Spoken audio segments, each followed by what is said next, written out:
इंडी गठबंधन वाले महिलाओं को आरक्षण का विरोध करते हैं। क्या मोदी जी यह बताएंगे कि 2023 में ही जब नारी शक्ति बंधन अधिनियम सर्वसम्मत से पारित हुआ तब इसे लागू करने से किसने रोका? राहुल गांधी ने तो नहीं रोका।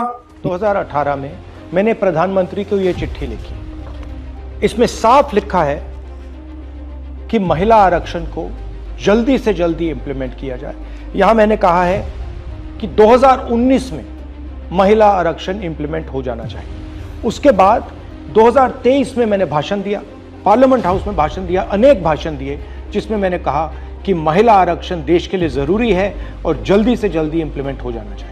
In my view, it is quite simple. This bill can be implemented today by giving 33% of the seats in the Lok Sabha and the Vidhan Sabha to India's women. और हाँ, जहां तक कांग्रेस की बात है तो लीजिए कांग्रेस को सुन लीजिए, तस्वीर साफ हो जाएगी।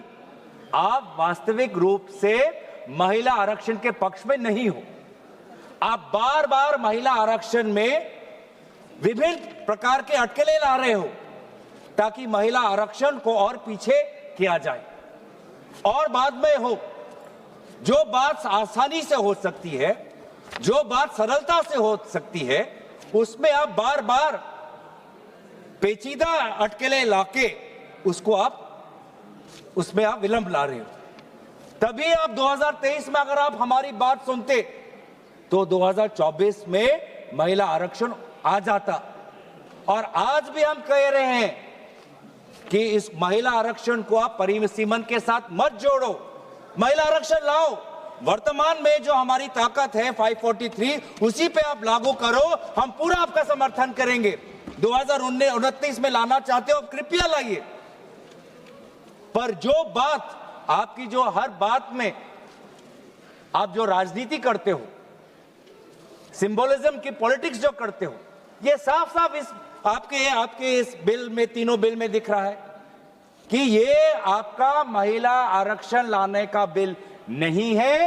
ये देश को बैकडोर के द्वारा परिसीमन करने का ये बिल है। ये आपकी मंशा है, महिला आरक्षण बिल नहीं है।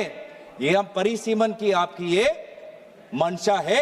उस पे आप महिला आरक्षण का आपने एक लेबल लगा दिया है, ढांचा लगा दिया।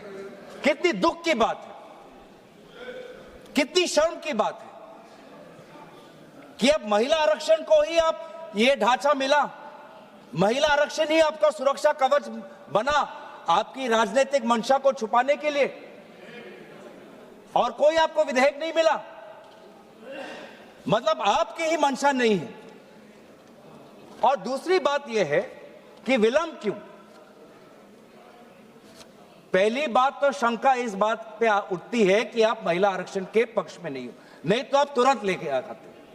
और दूसरा जो शंका मन में पैदा होता है कि आप जाति जनगणना के पक्ष में नहीं हो, क्योंकि 2023 और 2026 के बीच में एक ही अंतर आया है। 2023 में भी आपकी सरकार, 26 में भी लोगों ने आपकी सरकार लेके आए हैं।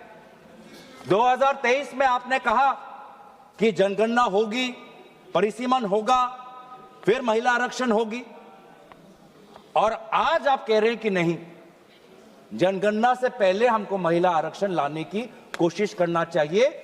क्या फर्क आया? फर्क बस इतना ही आया कि पूरे इंडिया अलायंस और विभिन्न विरोधी दल के दबाव में आदरणीय राहुल गांधी जी के नेतृत्व में हमने आपके सरकार को विमर्श किया कि आपको जनगणना के साथ जाति जनगणना करनी पड़ेगी, जिसका उल्लेख आपने एक प्रेस रिलीज के द्वारा आपने फरवरी के महीने में किया, दबाव में आके किया।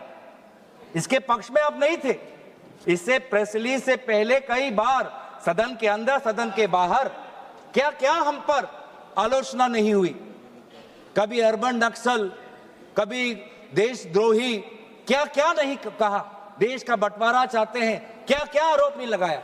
लेकिन जब आपने खुद देखा कि देश के लोग, अति पिछले वर्ग के लोग, अल्पसंख्यक जब वो चाहते हैं, जनजाति लोग, अनुसूचित जाति लोग जब वो चाहते हैं कि जाति जनगणना हो, तो आपने विमर्श होकर आपने जाति जनगणना लेके आए।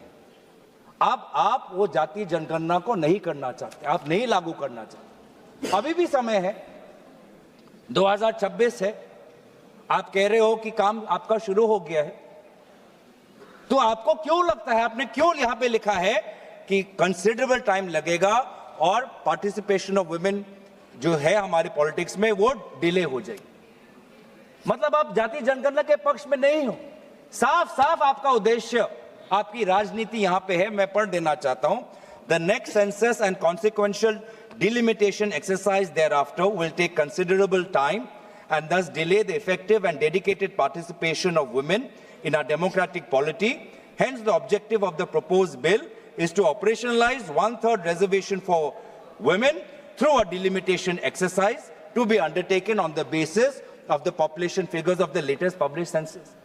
ये क्या तरीका है कि महिला आरक्षण को लागू करने के लिए आप एक डिलिमिटेशन को बुलडोज कर रहे हो, बुलडोज कर रहे हो आप डिलिमिटेशन।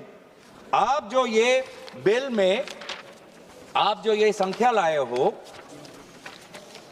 क्लॉज 3 में कि आर्टिकल 81 ऑफ कॉन्स्टिट्यूशन में संशोधन आना चाहिए कि 815 मेंबर्स आने चाहिए, कहां से आया ये संख्या किसने निर्धारित किया? सरकार।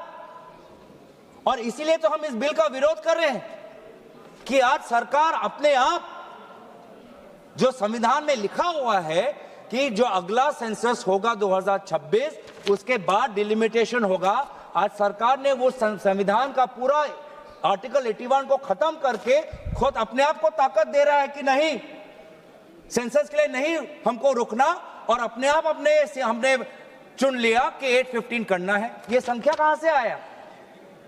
नागपुर से आया? किसी शाखा से आया? कहां से आया? कोई सरकारी दस्तावेज, कोई पार्लियामेंट्री पेपर, कोई पार्लियामेंट्री कमेटी की रिपोर्ट, कहां से आया 815 नंबर? क्या आसमान से टपक गया? कहां से आया?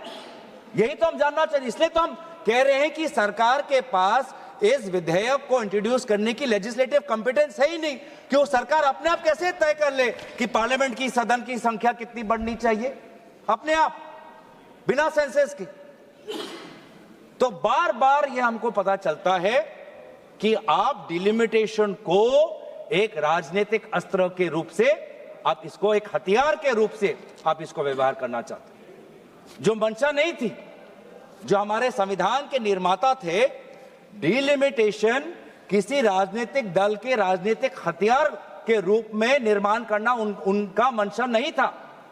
डिलिमिटेशन की मंशा क्या थी कि जैसे जैसे जनसंख्या बढ़ेगी, प्रशासन के लिए, सुशासन के लिए हम अपने डिलिमिटेशन अपने विधानसभाओं का, लोकसभा क्षेत्रों का ऐसा करें ताकि लोगों को प्रशासनिक सुविधा मिले, ताकि सुशासन सुचारू रूप से हो। इस उद्देश्य से डिलिमिटेशन हुआ था। लेकिन हमने देखा है कि इस सरकार के द्वारा किस प्रकार से डिलिमिटेशन को, किस प्रकार से एक निजी और काफी निम्न स्तर की राजनीतिक अस्त्र इसको बनाया गया है। मैं 2 प्रदेशों का उदाहरण देना चाहता हूं कि कैसे आज डिलिमिटेशन का व्यवहार किया जा रहा है। एक जम्मू कश्मीर, दूसरा असम, दोनों प्रदेशों में डिलिमिटेशन, दोनों प्रदेशों में। और एक में क्या हुआ, जम्मू कश्मीर के जब आपने परिसीमन की तो वहां पे आपने डिलिमिटेशन कमीशन बैठाई और वहां पर आपने सेंसस, कौन से सेंसस का आपने इस्तेमाल किया? 2011 का। और दूसरे तरफ आपने असम में परिसीमन की, वहां पर परिसीमन की दायित्व खुद केंद्र चुनाव आयोग ने ले ली और वहां पर परिसीमन के सेंसस के आधार पर हुआ 2001 पर। आप सोच समझ सकते हो कि भारत में 21वीं सदी में 2022 से 2023 में लगभग वो 1-1.5 वर्ष के कार्यकाल में भारत के 2 प्रदेशों में परिसीमन हो रहा है। एक 2011 के सेंसस के आधार पर, एक 2001 के आधार पर, एक जगह डिलिमिटेशन कमीशन, एक जगह चुनाव आयोग। तो साफ साफ पता चलता है कि ये डिलिमिटेशन किसी प्रकार से नागरिकों को, आम नागरिकों को सुविधा देने के लिए नहीं, डिलिमिटेशन बस आप अपने राजनीतिक सत्ता को और मजबूत करने के लिए, अपने राजनीतिक जड़ों को मजबूत करने के लिए आप इसका इस्तेमाल कर रहे हैं। डिलिमिटेशन का तात्पर्य क्या था कि हर जो क्षेत्र हो, चाहे लोकसभा क्षेत्र हो चाहे विधानसभा क्षेत्र हो, उसकी जनसंख्या लगभग समान होनी चाहिए। मैं बताऊं असम में क्या हुआ। असम में एक लोकसभा है 14 लाख लोगों का और एक लोकसभा है 26 लाख लोगों का। 26 लाख लोगों का। ये किसकी सुविधा देख रहे हो? किसकी सुविधा देख रहे हो आप? आम नागरिकों की तो नहीं हो सकती, क्योंकि वो 26 लाख का लोकसभा क्षेत्र इतना बड़ा है, वो किसी प्रकार से, किसी ना प्रशासनिक रूप से ना सुशासन के रूप से वो किसी का फायदेमंद हो सकता है। ऐसा डिलिमिटेशन हुआ है सर कि एक विधानसभा में कहीं 4 जिला परिषद और कहीं 2 जिला परिषद। ऐसा डिलिमिटेशन हुआ है कि एक पंचायत में 10 वार्ड, 2 वार्ड एक विधानसभा में, 3 वार्ड दूसरे विधानसभा में, 3 वार्ड चौथे विधानसभा में। यह है परिसीमन। और अफसोस की बात, इसको हम चैलेंज नहीं कर सकते। और यही जो आज इस प्रकार को अमेरिका में कहते हैं जेरीमैंडरिंग, पूरा कंप्लीट पॉलिटिकल एक्सप्लॉयटेशन, कि कोई एक ज्योग्राफिकल कंटिग्यूटी होती है सर। डिलिमिटेशन में एक और चीज होती है कि geographical, besides administrative efficiency, geographical contiguity होनी चाहिए। लेकिन आज आपने ऐसे क्षेत्र बनाए हैं कि एक नदी के इस पार और एक गांव पहाड़ के उस पार। किस लिए? ये किस प्रकार का ज्योग्राफिकल कंटिग्यूटी है? आप मैप देखिए सर। अब यही चीज जो उन्होंने असम में किया, जो उन्होंने जम्मू कश्मीर में किया, अब महिला आरक्षण के द्वारा पूरे देश में यह कहना चाहते हैं। कितनी शर्मनाक बात है, कितनी शर्मनाक बात है, दुख की बात है कि आप इस प्रकार का महिलाओं का आप राजनीतिक दुरुपयोग कर रहे हो महिला आरक्षण के नाम पर। आप भारतीय संस्कृति की बात करते हो, भारत के देवी देवताओं की बात करते हो, भारत के उपनिषद और पुराणों की बात करते हो, और यह है आपका मंशा, डिलिमिटेशन। हमने ये खुद देखा है सर कि आज कहीं ना कहीं ये एक शंका है कि एक, आप महिला आरक्षण के पक्ष में नहीं हो, शंका दूसरा कि आप जाति जनगणना के पक्ष में नहीं हो, शंका तीसरा कि आप डिलिमिटेशन नागरिकों के हित में नहीं, डिलिमिटेशन खुद के हित में करते हो, यह भी तीसरा शंका है। और चौथी शंका यह है कि आप संविधान को आप धीरे धीरे आप कमजोर कर रहे हो। संविधान के आर्टिकल 81 में खुद लिखा है कि जो सेंसस, अगला जो सेंसस होगा, उसके आधार पर 2026 का उल्लेख वहां पर है संविधान पर। संविधान में उल्लेखित है आर्टिकल 81 में कि 2026 में जो सेंसस होगा, उस जो सेंसस जब पब्लिश होगा तो उसके आधार पर हम आगे बढ़ेंगे, डिलिमिटेशन होगा। अब आज आप इस महिला आरक्षण के बिल के द्वारा आप संविधान को भी कमजोर कर रहे हो। जो 2026 की जो बात आर्टिकल 81 में है, आप उसको भी आप कमजोर करके कह रहे हो कि जब सदन कोई कानून लाएगा तब उस कानून में जिस सेंसस की बात होगी उस सेंसस के आधार पर हम परिसीमन करेंगे। मतलब जो बात संविधान में लिखी है, जिस बात को चाहे किसी दल की सरकार आए उस बात को अमल करना है, आपने उस संवैधानिक सुरक्षा को कमजोर कर आपने एक ऐसा कानून लाना चाहते हो कि सदन में जिसकी ताकत, सदन में जिसकी बल, वो निर्धारित करेगा कि किस सेंसस के आधार पर परिसीमन हो। तो किस प्रकार से संविधान के पक्ष में हो? ये बिल महिला विरोधी है, ये बिल जाति जनगणना विरोधी है, ये बिल संविधान विरोधी है, ये बिल जो हमारे पूरे प्रदेश का, पूरे देश का जो फेडरल स्ट्रक्चर है उसके विरोध, फेडरल स्ट्रक्चर के विरोध। सर हमारे अध्यक्ष महोदय,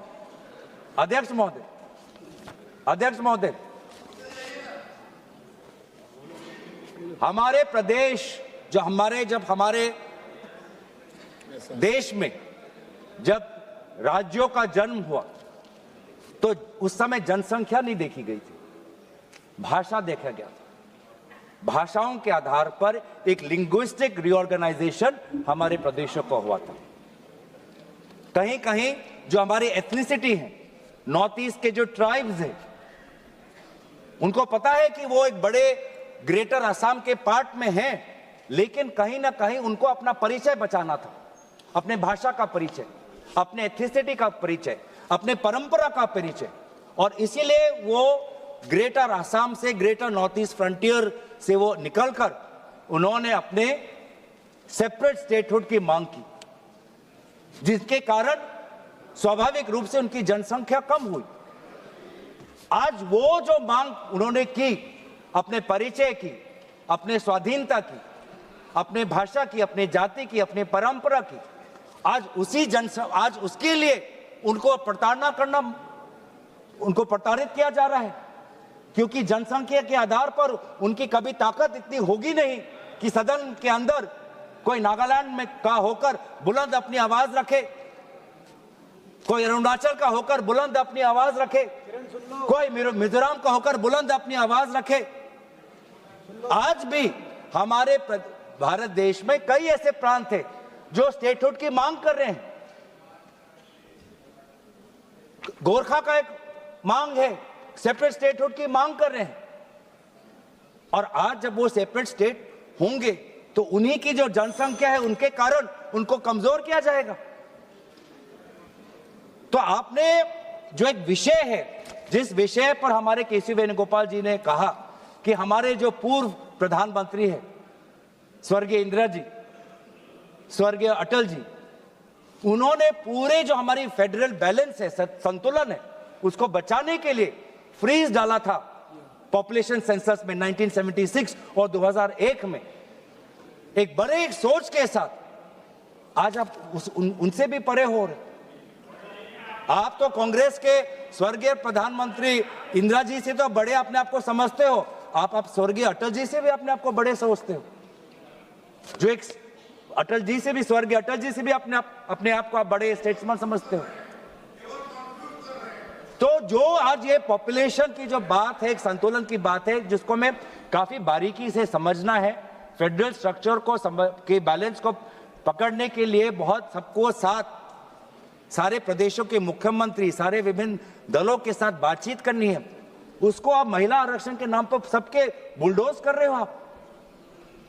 हम दोबारा आपको कह रहे हैं, लाइए महिला आरक्षण, हम इसके विरोध में नहीं है, महिला आरक्षण लाइए, लेकिन ये परिसीमन के अटकेले और इस परिसीमन के जाल से इसको बाहर निकालिए, सरल करिए, आसान करिए, लागू करिए, ताकि हम सब देख पाए। इससे महिला आरक्षण के द्वारा आप अपने राजनीतिक रोटियों को मत सेकें। मैं दोबारा कोशिश करूंगा कि काफी परिसीमन को लेकर इस देश में गंभीर सवाल उठ रहे हैं, जिस सवालों का जवाब, जिस मसलों का समाधान पूर्व में हमारे स्वर्गीय प्रधानमंत्री ने किया है, और काफी एक बारीकी से काफी संतुलन उन्होंने सृष्टि करने में वो सफल हुए। उस संतुलन को आप अपने राजनीतिक रोटी के लिए, अपने राजनीतिक मुनाफा के लिए भारत के उस संतुलन को मत बिगाड़िए, मत बिगाड़िए। आज भी हम एक, जैसे राहुल जी ने कहा है कई बार कि हम यूनियन हैं एक स्टेट्स के, इस यूनियन में चाहे स्टेट की जनसंख्या बड़ी हो या स्टेट की जनसंख्या कम हो, जनसंख्या के आधार पर उनको राजनीतिक रूप से उनकी ताकत को आप कम मत करिए या बढ़ाइए मत, सबको तवज्जो मिले, भारत की जो हमारी अखंडता है वो अमल रहे और भारत हमेशा सशक्त रहे। इसीलिए परिसीमन पर गंभीर चर्चा हो और इस प्रकार से बुलडोज ना करे। महिला आरक्षण पर आप उसको इस ढांचे से निकाले, एक सरल बिल लाइए, जो आप हमारे इस सुझाव को कबूल करिए। इसलिए आपने इस प्रकार के गैर संवैधानिक, गैर महिला, गैर जाति जनगणना, गैर जो हमारे संघीय ढांचे के खिलाफ बिल लाने के कारण हम पुरजोर तरीके से इस बिल का विरोध करते हैं।